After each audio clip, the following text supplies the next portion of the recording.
Ketika para sahabat sedang bersama Rasulullah Shallallahu Alaihi Wasallam di kediaman seorang sahabat Ansar, tiba-tiba terdengar panggilan seseorang dari luar rumah.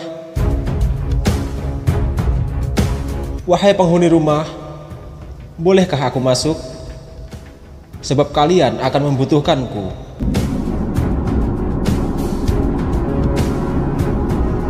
Rasulullah Shallallahu Alaihi Wasallam bersabda, "Tahukah kalian siapa yang memanggil?"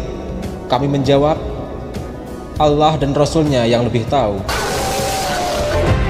Beliau melanjutkan, "Itu iblis laknatullah bersamanya." Umar bin Khattab berkata, "Izinkan aku membunuhnya, wahai Rasulullah." Rasulullah Shallallahu Alaihi Wasallam menahannya. "Sabar wahai Umar, bukankah kamu tahu bahwa Allah memberinya kesempatan hingga hari kiamat? Lebih baik bukakan pintu untuknya, sebab dia diperintah Allah untuk ini. Pahamilah yang apa hendak ia katakan dan dengarkan baik-baik." Ibnu Abbas radhiyallahu anhu berkata, pintu lalu dibuka, ternyata dia seperti seorang kakek yang cacat satu matanya. Di janggutnya terdapat 7 helai rambut seperti rambut kuda, taringnya terlihat seperti taring babi, bibirnya seperti bibir sapi. Iblis berkata, "Salam untukmu Muhammad, salam untukmu para hadirin."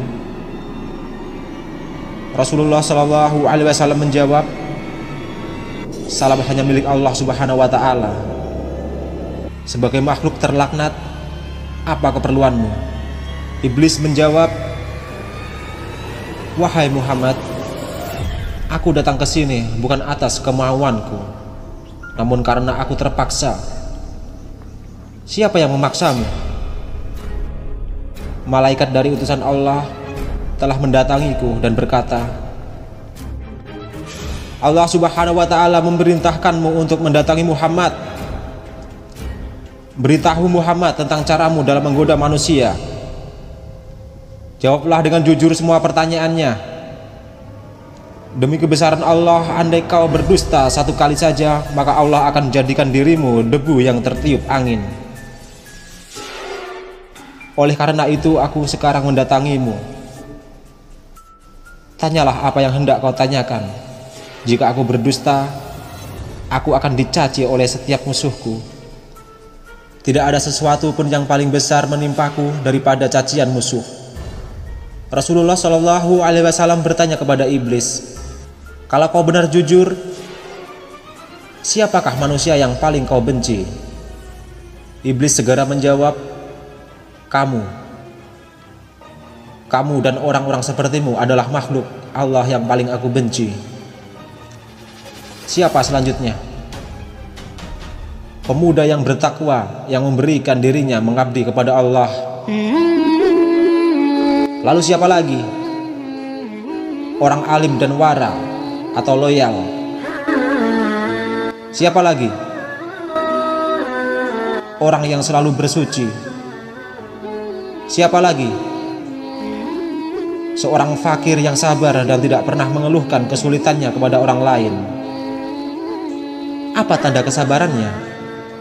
"Wahai Muhammad, jika ia tidak mengeluhkan kesulitannya kepada orang lain selama 3 hari, Allah akan memberinya pahala orang-orang yang sabar." "Selanjutnya apa?" "Orang kaya yang bersyukur." "Apa tanda kesyukurannya?" "Ia mengambil kekayaannya dari tempatnya dan mengeluarkannya juga dari tempatnya." "Orang seperti apa Abu Bakar menurutmu?" "Ia tidak pernah menurutiku di masa jahiliyah, apalagi dalam Islam." Umar bin Khattab, "Demi Allah, setiap berjumpa dengannya aku pasti kabur." Utsman bin Affan, "Aku malu pada orang yang malaikat pun malu kepadanya."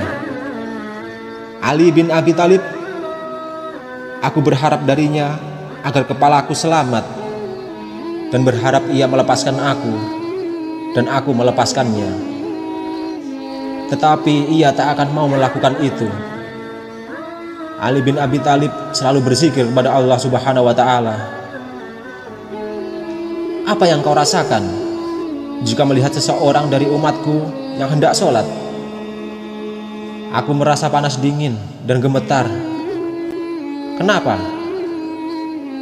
Sebab setiap seorang hamba bersujud satu kali kepada Allah, Allah mengangkat derajatnya 1 derajat.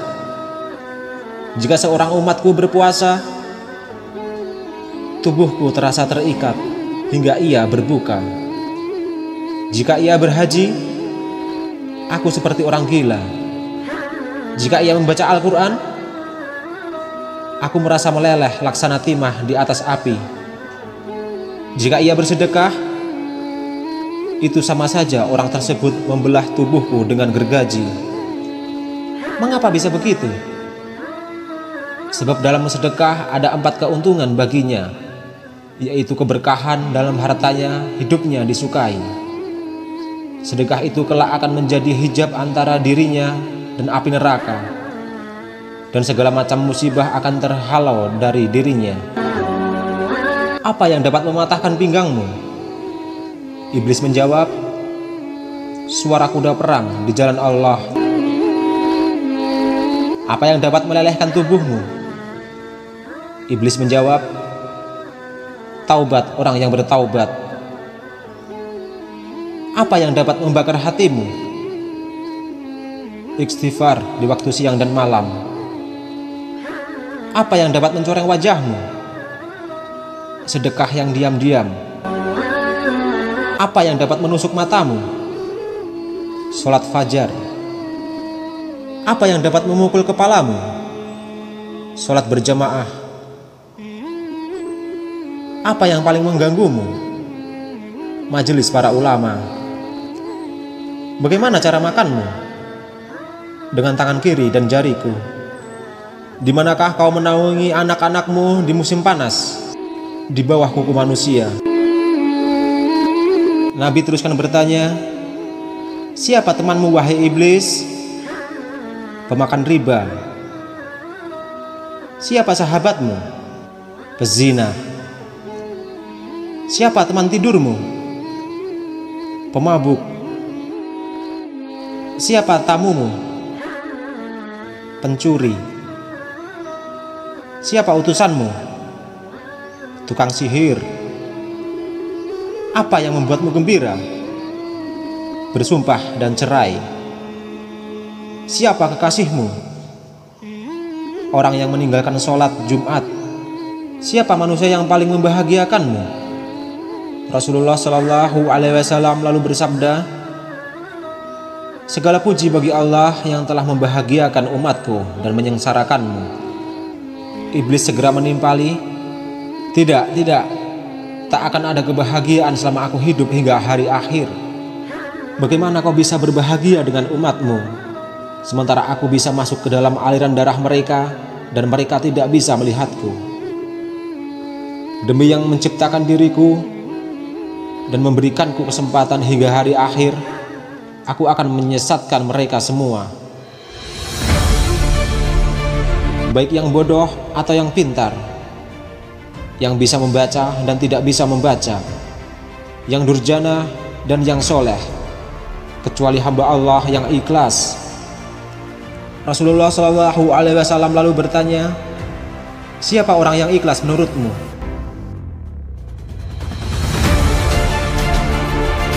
Tidakkah kau tahu wahai Muhammad, bahwa barang siapa yang menyukai emas dan perak, ia bukan orang yang ikhlas. Orang yang meninggalkan sholatnya dengan sengaja. Jika kau lihat seseorang yang tidak menyukai dinar dan dirham, tidak suka pujian dan sanjungan, aku bisa pastikan bahwa ia orang yang ikhlas, maka aku meninggalkannya. Selama seorang hamba masih menyukai harta dan sanjungan dan hatinya selalu terikat dengan kesenangan dunia, ia sangat patuh padaku. Tahukah kamu wahai Muhammad, bahwa aku mempunyai 70.000 anak dan setiap anak memiliki 70.000 syaitan. Sebagian ada yang aku tugaskan untuk mengganggu ulama, sebagian untuk mengganggu anak-anak muda, sebagian untuk mengganggu orang-orang tua. Sebagian anak-anakku juga aku tugaskan kepada para zahid. Aku punya anak yang suka mengencingi telinga manusia, sehingga ia tidur pada sholat berjamaah. Tanpanya manusia tidak akan mengantuk pada waktu sholat berjamaah. Aku punya anak yang suka menaburkan sesuatu di mata orang yang sedang mendengarkan ceramah ulama, hingga mereka tertidur dan pahalanya terhapus. Aku punya anak yang senang berada di lidah manusia. Jika seseorang melakukan kebajikan lalu ia beberkan kepada manusia, pahalanya akan terhapus. Pada setiap seorang wanita yang berjalan, anakku dan Syaitan duduk di pinggulnya dan pahanya, lalu menghiasinya agar setiap orang memandanginya. Syaitan juga berkata, "Keluarkan tanganmu." Lalu ia mengeluarkan tangannya, lalu Syaitan pun menghiasi kukunya. Tahukah kau wahai Muhammad, dusta berasal dari diriku. Akulah makhluk pertama yang berdusta. Pendusta adalah sahabatku. Barang siapa bersumpah dengan berdusta, maka ia kekasihku. Tahukah kau wahai Muhammad, aku bersumpah kepada Adam dan Hawa dengan nama Allah, bahwa aku benar-benar menasihatinya. Sumpah dusta adalah kegemaranku. Gibah dan namimah atau adu domba kesenanganku. Kesaksian palsu kegembiraanku. Wahai Muhammad, umatmu ada yang mengulur-ngulur sholat. Setiap ia hendak berdiri untuk sholat, aku bisikan kepadanya, waktu masih lama, kamu masih sibuk. Lalu ia menundanya hingga ia melaksanakan sholat di luar waktu. Maka sholat itu dipukulkan ke mukanya. Jika ia berhasil mengalahkanku, aku biarkan ia sholat. Namun aku bisikan ke telinganya, lihat kiri dan kananmu. Ia pun menoleh. Pada saat itu aku usap dengan tanganku dan kucium keningnya, serta aku katakan, sholatmu tidak sah. Bukankah kamu tahu, wahai Muhammad, orang yang banyak menoleh dalam sholatnya akan dipukul. Jika ia sholat sendirian, aku suruh dia untuk bergegas. Ia pun sholat seperti ayam yang mematuk beras. Jika ia berhasil mengalahkanku dan ia sholat berjamaah, aku ikat lehernya dengan tali hingga ia mengangkat kepalanya sebelum imam atau meletakkannya sebelum imam. Kamu tahu bahwa melakukan itu batal sholatnya dan wajahnya akan dirubah menjadi wajah keledai.